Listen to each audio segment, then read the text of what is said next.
You know, a nice rye tastes a little better, a little more balanced, a little sweeter after a victory such as that. Your Purdue Boilermakers just beat the number one Arizona Wildcats 92-84. Arizona was number one all week. I heard national pundits tell me that team was unbeatable, and I almost started believing them. Almost. They could go man on man. They could put Ballo right on Edey. No problem for these Wildcats, right? No problem for them. Shouldn't be an issue. Easy pickings. Nobody picked Purdue. I didn't pick Purdue. I'm going to be real honest. I didn't pick Purdue.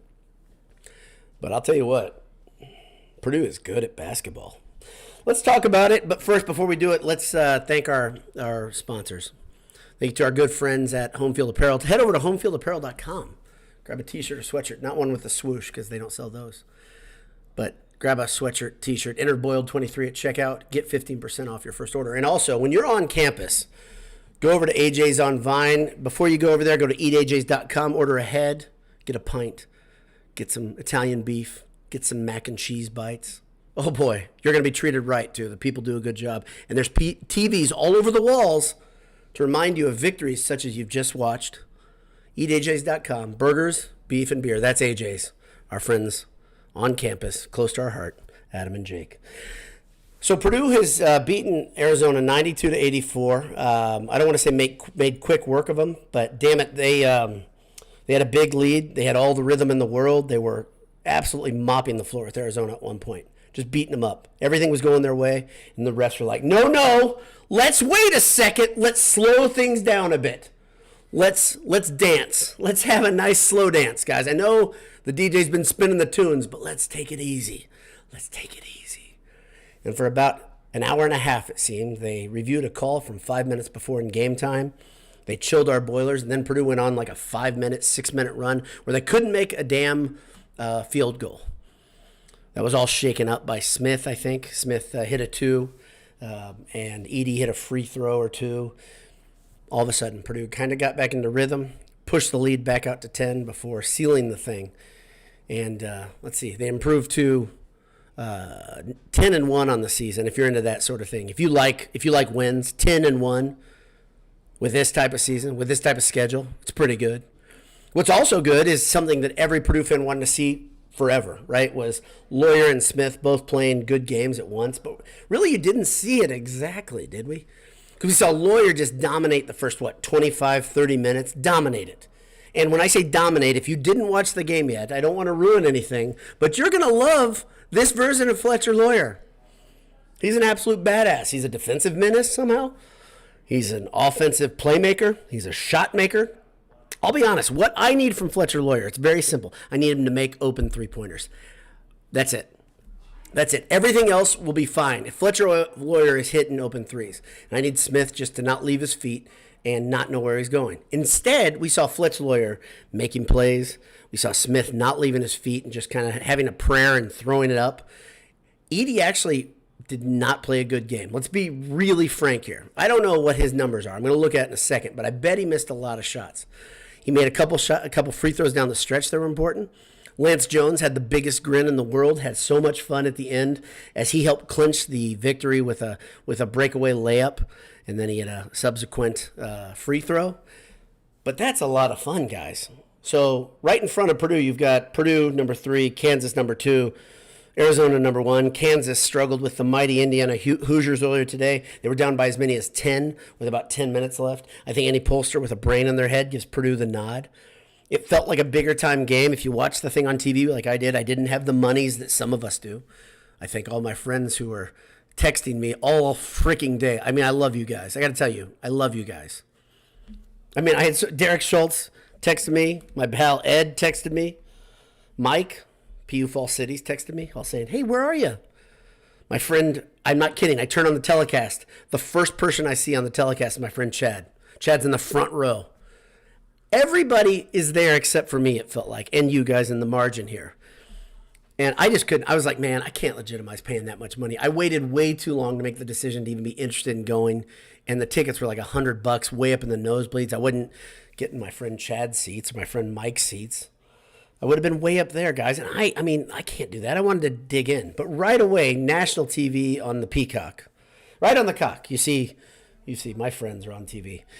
So, man, that's a good showing for your Boilermakers. But the game right away felt like a different thing. If you were watching it from the time they started airing it, it's a little different than Big Ten Network or other network TV where they have, different bumpers they have to hit. Because they showed the players getting announced. And it felt different because both teams got to choose the music they came in on right when they were announced. And the announcements weren't like the college home game arena. It felt like a neutral site because it kind of was. The site obviously favored Purdue. You had a lot of Purdue fans there. But everybody in the nation saw what you saw, and that is that this is I don't know why I'm getting graphics popping up, but this is a good Arizona team. The neutral site, quote-unquote neutral site, they'll be able to overcome it because Arizona has horses. And when you saw the announcement of these players, you saw these horses coming out of their corners at Arizona. You have Caleb Love, who's 700 years old and has played for three programs now, and he's a former 5-star player and won a national title, and he looks like Adonis. And then I can't remember the guy with the predator hair. He's a beast. He looks like a halfback. He doesn't look like a shooting guard. Every guy, Ballo. I mean, you're like, okay, they can go man-to-man. No problem. They're going to handle Edey. And by the way, they kind of did. Edey did not put them into foul trouble, which he usually does. He's usually so good at putting teams in foul trouble. Not tonight. Not tonight. Arizona didn't get in foul trouble. Fouls weren't even a thing. This game was so free-flowing for a big chunk of it. It was so crazy that Arizona did something, and wait for it, it nearly destroyed Purdue. Arizona did something that's not on film. They threw a zone at Purdue because they're like, okay, we got to stop the bleeding. That's all that was, by the way, Coach Painter. It's okay to throw a zone at a team. And what it did is almost derailed Purdue. That coupled with a 7-minute referee endorsed timeout almost derailed Purdue. Really took Purdue out of their rhythm. Purdue couldn't find a basket. They couldn't find a way to hit a jumper. They couldn't find a way to get the ball into Edey because Arizona was bracketing them. So it's like that bracket coverage, they say the formula to beat Purdue, right? That's what we've heard. Even some guys in Boiled Sports, they say, well, we know the blueprint to beat Purdue. Well, horse shit if you do, because it's not true. The only thing that beats Purdue right now is Northwestern and Boo Booey, okay? And I wouldn't be too surprised if Rutgers is far behind. But that's just me. I'm like that. So, which makes me, here's the funny thing. I'm even more angry about the Northwestern game tonight than I was when Purdue actually lost to Northwestern because of the fact that they are damn good. Purdue is damn good. And then it opens old wounds. I'm like, dag nabbit. Riley Dickinson. Sorry. I know it's a different team. I know things are different, but a lot of emotion running through these veins right now. Let's look at some stats. Let's talk a little bit about some of the black and white of the game, the things that aren't emotion-led. Let's do that for a second. Purdue wins 92-84. Purdue had a commanding lead at the half, 49-38, and then right away they extended that lead in the second half. I think they stretched out to 15 points, 16 points, something like that. I don't have that little graph in front of me. But it felt like Purdue was on cruise, and then all of a sudden things changed. Everything got gummed up after a TV timeout. A TV timeout led to a long referee review, led to another TV timeout. It was a wild, horrible slowdown, a chilling effect on Purdue, and it worked. The lead got all the way down to, I think, 5, right in there, before Purdue kind of said, nah, put their elbows out, flexed a little bit. So Johnson led all scorers. Oh, no, that's wrong. Caleb Love led all scorers for Arizona. He had 29 points. Good game for him. He had 7 for 7 from three-pointer, or from free throw, 4 for 9 from 3. Caleb Love likes to shoot, and Caleb Love likes Caleb Love. You know who else, by the way? So I have a lot of advantage being a guy that just talks about Purdue. I don't have to answer to anybody. I don't care.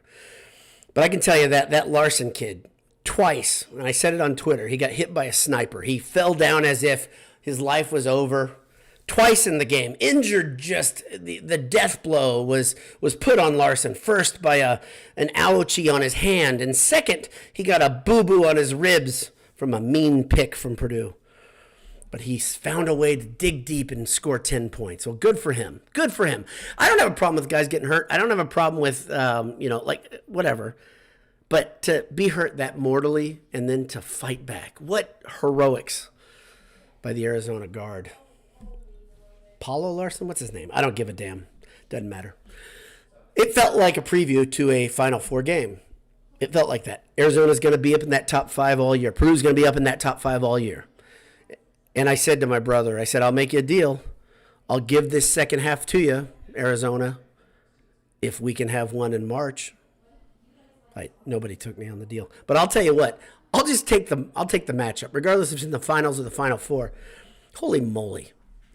Holy moly. That's the only way you see Arizona again, I believe. That is a very good team. And you look at the way they're built, look at the way those players are put together, look at the way the lineup is, look at their coach's record. That's a damn good team. That's a team that they're ready for prime time. Purdue was more ready. And I know Arizona got knocked out of the tournament way too early, just like Purdue last year. Not just like Purdue. Very few. Only one has done what Purdue did last year, lest we forget. So let's look at these. Excellent games. Purdue's big three, like I said in the title, the big three, of course. Loyer was leading all scorers, and for the majority of the game, Loyer was the engine that could. He did everything right. 27 points, 3 assists, just 1 rebound, 4 steals, 1 turnover, though. Just icy hot from Fletcher Loyer.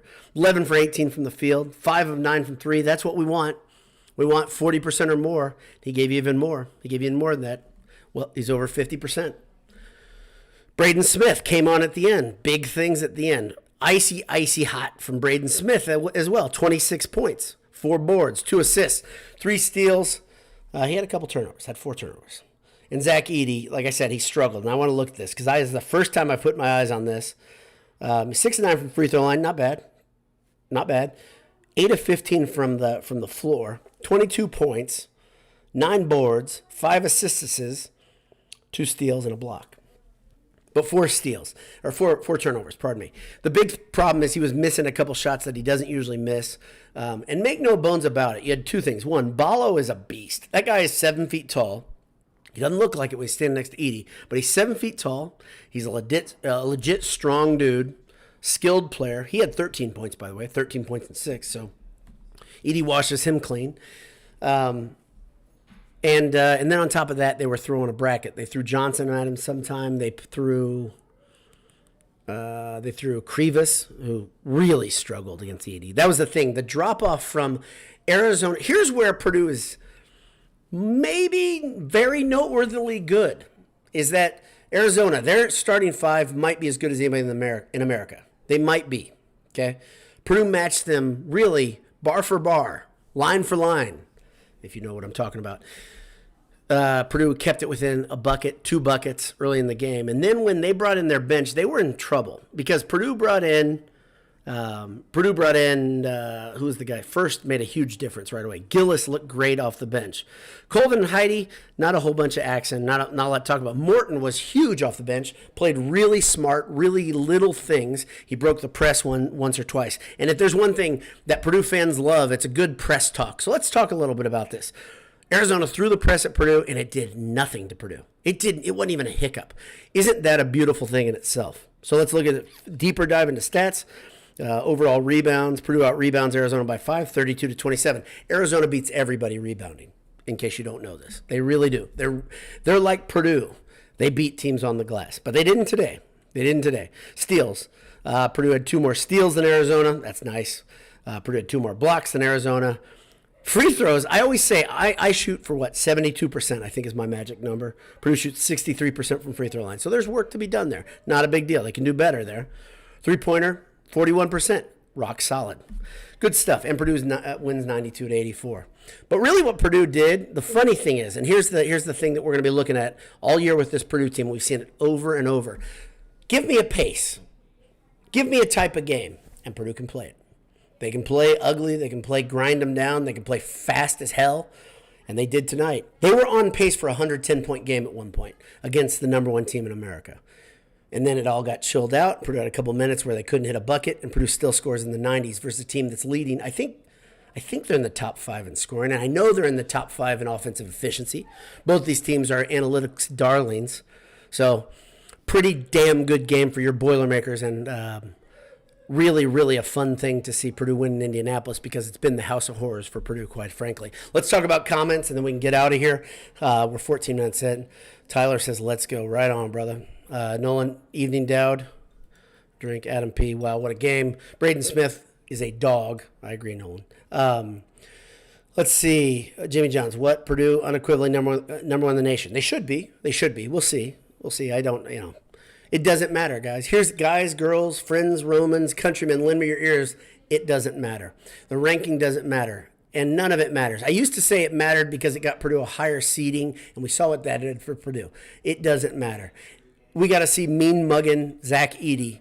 We need to see that over and over and over for the rest of our life. We got to see that guy set and ready to go. We got to see Braden Smith pouring it on in crunch time. That's the thing. He doesn't need to play a whole game. He needs to play the last 10 minutes really sound.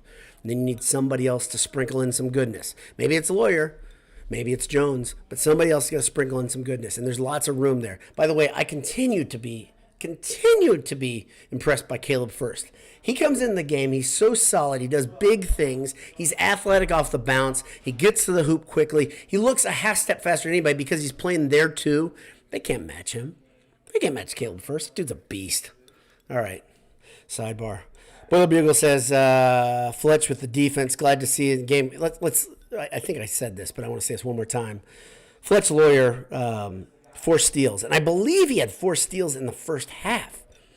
If not the first half, it was very early in the second half. Fletch Loyer played a complete game. Incredible game. I can badmouth Fletch Loyer all I want, and Fletch Loyer just says, give me some more. Give me some more, bro. So I'm going to keep doing it. All right. Handle Jones, my buddy. I want to say that was a preview of future events in April. I don't want to say, or no, he does say I want to say that. I want to say that was future events in April. But, I was really impressed with both teams. It was a delight to watch. It was a fun game to watch. Unlike so many games we've seen this season where it's been like dragging you down in the mud type pace and garbage, this was like basketball, right? This is what the funny thing is. Years and years ago, if you're old enough to remember, you can remember when everybody said, oh, Big Ten sucks. They don't score. Matt Painter's, conference leading Boilermakers. They just like to slog and punch and hit you in the mouth. That's not Purdue these days. That's not the Big Ten these days, but it's really not Purdue, and Purdue sets the standard for this conference. John Smith says, I wasn't able to watch. Did we watch the court? Did we rush the court? No, we did not rush the court. Good question, though, John. As Anish says, rush the court for everything at any time. It doesn't matter. It's worth it. Nolan 23 says back-to-back November and December national champs. That's right. Let's roll it over. November and December. Good point. Adam P. Interesting to see a Purdue team handle the opponent's run. Honestly, I wasn't sure we were going to hold together. Here's the weird thing, Adam, and I don't know if it's just me or being trained or something. I didn't feel bad about tonight, and it probably wasn't because of the game and what was happening. It was more of an issue of. I've been saying this to you guys. If you watch this regularly, I've been saying I want to see them get better in January and February. And so this is just a stepping stone for me about what comes later. And none of this stuff really matters until we look at the whole body of work, right? And so I saw Arizona making a run. I'm like, good. This is what good teams do. Arizona's really good. And so they made a run. And then Purdue kind of swatted it away. Let's see. Donaldo said, wearing the same Purdue hoodie must be good luck. Exactly. This is the gear right here. This isn't the gear. Your gear comes from Home Field Apparel. But no, this is pretty comfortable. I will say that. Ed Albanese, hey boys, so first, I'm not going to believe we won until time is 0-0. Second, zone, we need to fix it. Yeah, so zone is going to be a problem for anybody because not a lot of teams in modern college basketball play it. And that's why you need to have it in your quiver. That's what I keep saying. It's not so much Purdue needs to play solely zone or become Syracuse. That's not what it's about. Zone is a good changeup. By the way, good changeup pitchers throw mostly fastballs. So throw the effing zone every now and again. It works. Coach Paint, just look at what it did. If you don't want to give credit to the officials, which I will say, holy moly, reviewing the game that way, that was such an awful thing. But even if it's within the framework of the rules, that zone really chilled Purdue, and it changed things, and then Purdue fought it off. It was awesome. Patrick Goshals, a great game. Took control, took a punch, responded. Again, press, no problem. The narrative is all about the tournament. No problem winning the big games. We've proved that. Just need to do it in March. Right on. Well done. I want to go through as many of these as I can. Zach Young says, I think the voters will be split. Kansas did win at Asshole. Yeah, I use mighty, which means something to some people. Houston is 10-0, but haven't seen anyone. And Houston struggled, by the way. If you watch that game, they struggled. They were in trouble down the stretch. I think they won by, 1 bucket, 2 buckets? So, whatever. It doesn't matter, Zach. You know that. I know that. Doesn't matter. So, but yeah, having the one next year is pretty cool. The big thing I don't want to do is have the one and then watch dumbasses run on the court against my Boilermakers. I'm pretty simple. I hate that stuff more than anything. I mean, I like to win. You like to win, but I hate to see Purdue lose. I hate them to be a national story and be the lead story on pick your favorite sports network and sports show, in-studio show. I just hate that. And that stuff lives a long time. So, Adam P., I'd prefer we aren't given the number one. I don't want another Northwestern effect. Understood. I get it. But it's not, Purdue was number one in the nation for 8 weeks last year, guys. 8 weeks. It's a long time. That raises expectations. That raises expectations in the long run. It's okay to think you want more. Ben Kutesh. Ben Kutesh. Had to listen, but was an awesome game. First half seemed to fly by. It was so much fun, Ben. And the second half, if you can watch it on DVR, I don't know where we can find this game because Matt Loves Ball has been banished from YouTube. Right when I gave that guy like a big and hearty endorsement, he got ran out of there by the monsters at Fox Sports. Anyway, Chris says, only thing that beats Purdue is Purdue itself. Sure feels like it because versus Northwestern, it's what Purdue absolutely did. Let's see. Boiler Bugle. Purdue only had a bad breakdown against the press. Purdue only had 1 bad breakdown. Yeah, 1. That's what I count. Agree. And I chalk that up to that's when the game gets helter-skelter, weird things happen. You just have to kind of fight that off, right? You got to ride it out a little bit. Purdue did a great job. Generally, they made easy work of it. Chris B says, what a game. Fletch heard the chatter. He responded. Turnovers and defense need work. The production on the offense, was awesome. Now we need to fight through. Yep. There's so much basketball to be played, young boys and girls. So many things to enjoy before March. And I'm going to try to do my best to keep a level head. I'm going to pledge to you to do my best to keep a level head. And not think too hard about this. But I can tell you every time Purdue does what they did tonight, what they did in November, I can't help but just say, gosh darn it, my Boilermakers are pretty good. And I want them to see them do something else in March. Judith Johnson says, damn good. This team is a ton of gladiators. They are. They're warriors. I love it. Brian T., could we actually make it to the Final Four? Just one time in my life, please. Brian, I said the same thing. I said it to my young nephews, an 8th grader. I said, just one time. Just one time. Give me a look. Give me a feel. Let me know what it's like to have 2 weeks in a row during the NCAA tournament when the NBA or the media is talking about your Boilermakers. Give me 2 weeks of it. Give me that feeling. I was 5 effing years old when it happened last. I got lots of gray in my beard. My dad is probably watching this podcast. He was there. My dad wants to see another Final Four. Gene Cady wants to see a freaking another Final Four. Gosh darn it. Sorry.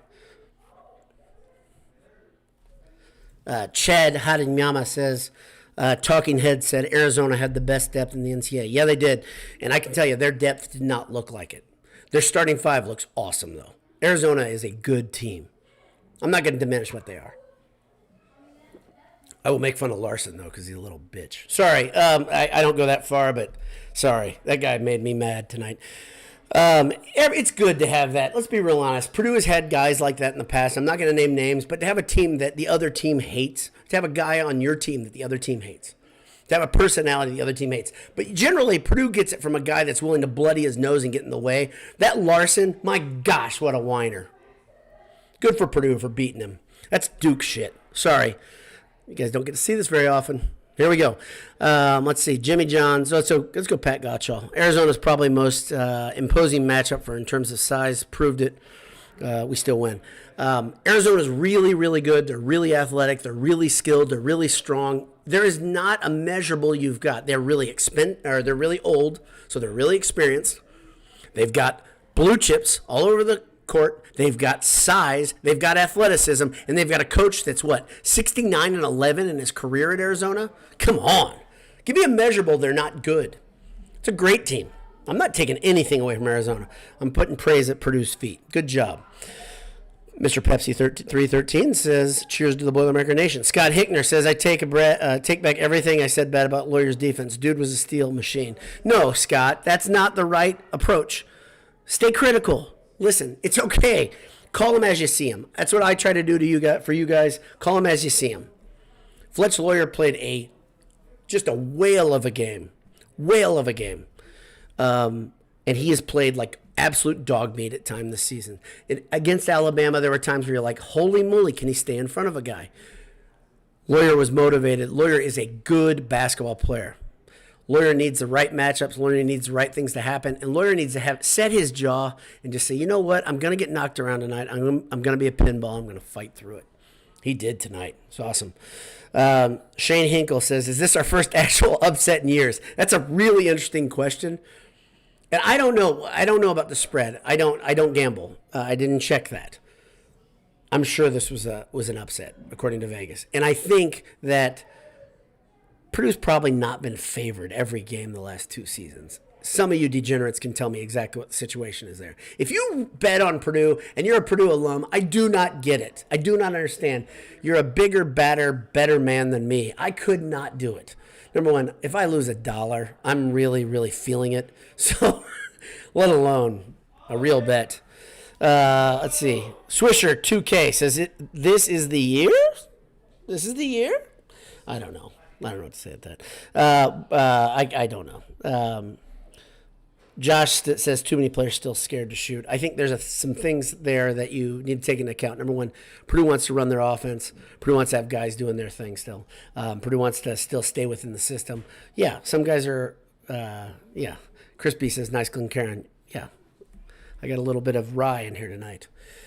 It's a port finished rye. Let's see. Jay Boiler says 2 times Boiler 2 times Fletcher follows up an 0 for game with 27 points. Yeah, the dude can be big when he wants to, and that's, hit your open threes, Fletch. That's what we want. I'm gonna just go conservative here. Chris B Dad feeling some type of way tonight. Yeah. I'm sorry for letting my emotions get away from me, and I kept them. If you know me, and some of you guys on here do, every now and again, my mouth might get out a little bit in front of my skis. Does that make sense? Probably not, but. Yeah, it'll happen. Kevin Past, never in doubt. I mean it. Never in doubt, says Kevin Past. Oh, man, thanks for the birthday present, Boilers. Happy birthday to Kevin. Couldn't have turned 46 in a better way. God bless you. God bless you, Kevin. As a 48-year-old, I can tell you 48's beautiful. So enjoy the ride.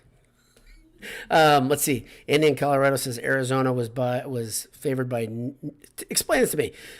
This is it's too much. Arizona negative minus 1.5. So see this, I'm so much of a moron when it comes to odds. I don't even understand what that means.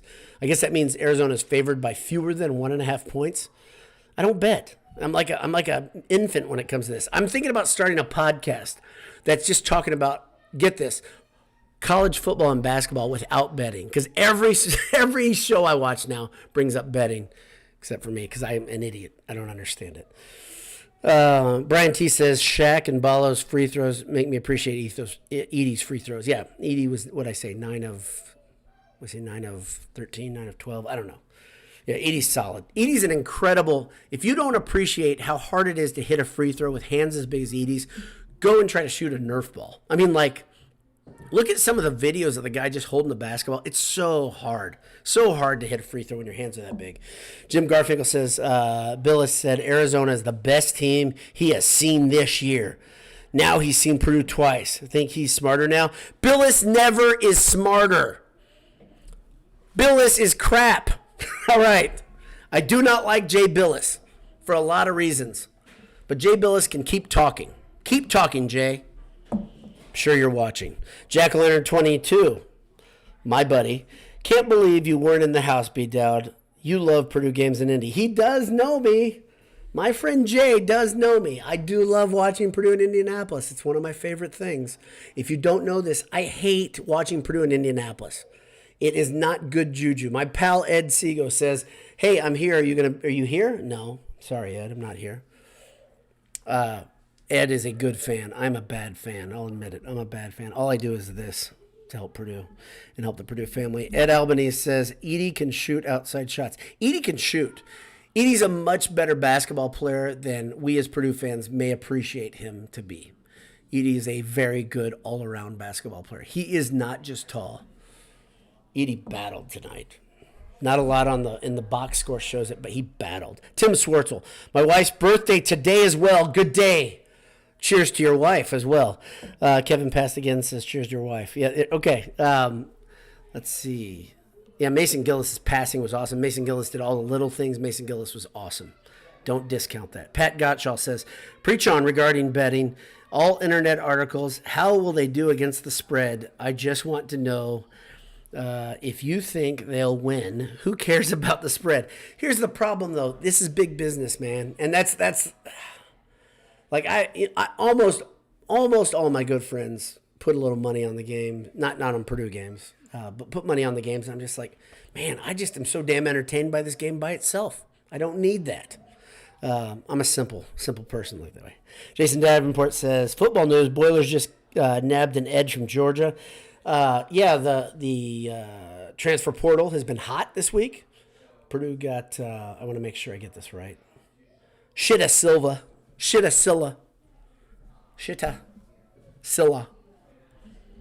So that's all I need. I'll be honest. I don't need anything else out of the portal. But they got Shitta Silla out of Boston College. It's a big stinking deal. Shitta Silla. In Colorado says, I'm totally not into sports betting at all. I know I'm in the minority. As an old man, an old dad, a sports fan, I know I'm in the minority here.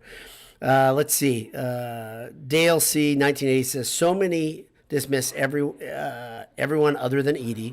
So glad to see Purdue win and Edey only the third highest scorer. Yeah, that's a big deal, Dale. That is a big deal. For Purdue to win without Edey just greasing a team, that says a lot. And they scored a ton of points. And they beat up a team that is really, really good. All positive stuff. Brian Tier says, thank you, B. Dowd. You're welcome, sir. Ed Albanese, this is going to be the final comment, and I mean it. And why are so many Purdue football players transferring like all the receivers? Okay, so Ed, here's my theory. We're still dealing with transition. We're still dealing. If you look at the transfer portal, and I did this, I can only find two guys that were really contributors no, that's wrong. I can only find two guys, period, that were Walters guys that entered the portal, okay? Not contributors. You're dealing with a transition of culture. Not a transition. This is big. And I know I'm switching gears into football. This is big. Transition of culture. Now, if this happens again next year, you had 37 last year, 20-something this year in the portal for Purdue, and if you do it again in the 20s, this becomes really hard because Purdue is a developmental football program. They develop guys, right? They can't get the absolute tip-top. You need guys to stick around to get better. And this is why I hate this era of college sports. It's going to be rough. Let's see. I think I'm going to call it. Okay. Oh, Matt Harrington says he also said Michigan is deeper than Purdue. That's a Billis comment. And I'm going to leave with that. That's enough. Billis is a moron. And Michigan sucks. And I don't like Juwan Howard. That's all I've got for today. Purdue has improved to 10-1. And they're going to be either number 1 or 2 on Monday. They've beaten Arizona 92-84. And I appreciate all of you guys tuning in. 307 live on-the-spot viewers. That's solid. That's solid work. I say right there, my fellow Boilermakers. What an evening. Go enjoy yourself. Have your favorite adult beverage or younger beverage if you're into that sort of thing. Enjoy a pizza like I'm about to. And celebrate the fact your Boilers just rolled. Hammer down. Purdue is 10-1. Talk to you soon. God bless you.